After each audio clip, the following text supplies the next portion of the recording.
তেলটা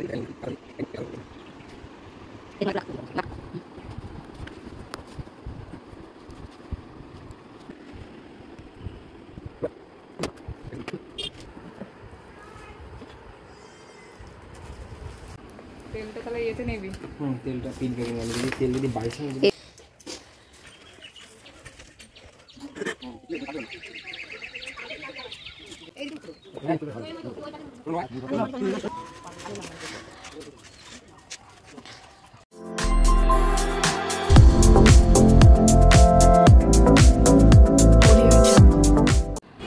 রাধে রাধে বন্ধুরা, আশা করি তোমরা সকলে ভালো আছো, আমিও ভালো আছি। আজকে তোমাদের সাথে 23 তারিখের ভিডিও শেয়ার করছি। আমার ভাই চলে যাবে, তাই ব্যাগটা গুছিয়ে দিচ্ছি, সুটকেস গুছিয়ে দেওয়ার আগে একটু পুজো দিয়ে নিচ্ছি, যাতে প্রতি বছর ভাই এই সুটকেস নিয়ে চাকরি থেকে আসতে পারে, আবার যেতে পারে। কোনো দিন যেন কোনো রকম অসুবিধা না হয়, প্রতি বছর যেন বাড়ি আসতে পারে। আমাদের মনে মনে এখন একটাই ভয় লাগে, কাশ্মীরের যা অবস্থা দেখে সত্যিই খুব ভয় লাগে যে কবে হবার পাকিস্তান সাথে যুদ্ধ ধরো বাঁধলো, কিংবা কোনো দেশের সাথেই ধরো যুদ্ধ বাঁধলো, সেটা তো খুব একটা ভালো না। যুদ্ধ সব দেশের পক্ষে অর্থনৈতিক দিক থেকে খুবই খারাপ অবস্থা হয়ে যায়, সে সব দেশেরই অর্থনৈতিক দিক থেকে টানাপোড়েন চলে।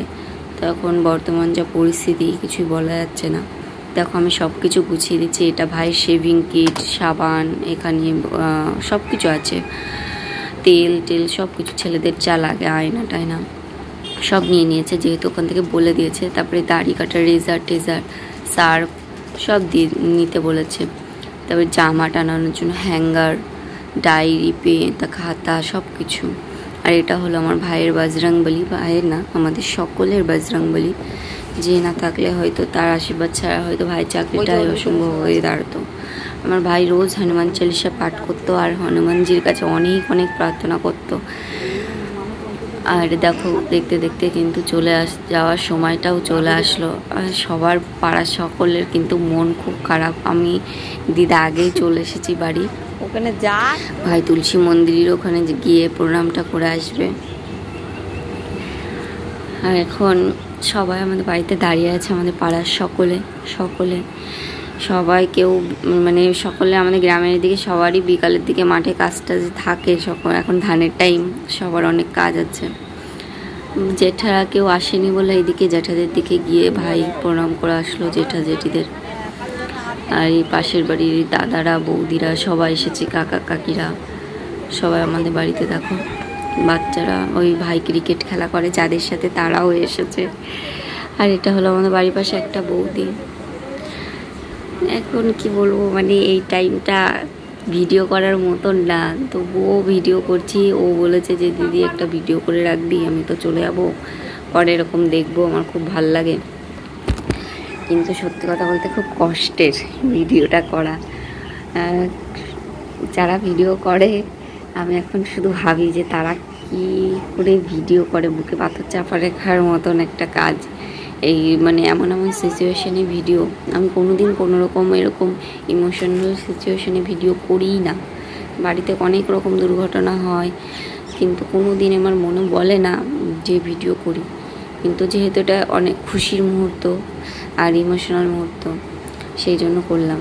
আমার দাদু চলে এসেছে তাড়াতাড়ি করে, হয়তো সে কান্না করে ফেলেছে। দেখো ছেলে মানুষও কিন্তু চোখে জল আসে বাড়ি ছাড়ার সময়, প্রত্যেকটা ছেলে মেয়েরাও যেরকম শ্বশুর বাড়ি চলে যায় একটা দুঃখের মুহূর্ত, তখন ছেলেদেরও কিন্তু এটা একটা সেই চলে যাওয়ারই মতো।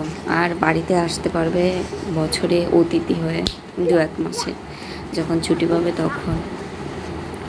আমরা সবাই হেঁটে হেঁটে যাচ্ছি ভাইয়ের সাথে। আমাদের পাড়ার ভিতরে যে দুর্গা মন্দির ও কালী মন্দির আছে, ওখানে ভাই প্রণাম করবে, করে তারপর ওখান থেকে টোটোয় করে চলে যাবে। বাবাও যাচ্ছে, সাথে ওর 2 বন্ধু যাচ্ছে। এখান থেকে যাবে রানাঘাট থেকে শিয়ালদা থেকে বাসে হোক কিংবা ট্যাক্সিতে শালিমার স্টেশন, শালিমার থেকে 11:50-এ গোয়ার ট্রেন, তারপর ট্রেনে করে পৌঁছে যাবে গোয়া। অনেকটাই সময় লাগবে, ট্রেনের ভিতর 2 দিন থাকতে হবে। আমরা কিছু শুকনো খাবার, বিস্কুট, কেক সব প্যাকিং করে দিয়েছি, সোনপাপড়ি, মুড়ি, চিড়ে ভাজা, চানাচুর সব দিয়ে দিয়েছি, বাটি দিয়েছি, চামচ দিয়েছি, জলের বোতল নিয়েছে, ও ফ্ল্যাক্স নিয়েছে, প্রচুর যা যা দরকার সব কিছুই কেনা হয়েছে। প্রায় 10,000 টাকার উপরে শপিং করা হয়েছে খাবার দাবার বাদ দিয়ে। আর আমার মাসি টাকা দিয়ে গেছিলো ভাইকে, সেই টাকা দিয়ে খাবার কিনে দিয়েছি। এ আমার পাশের বাড়ি একটা জেঠি, উনিও এসেছিলো, সবাই কান্না করছিল।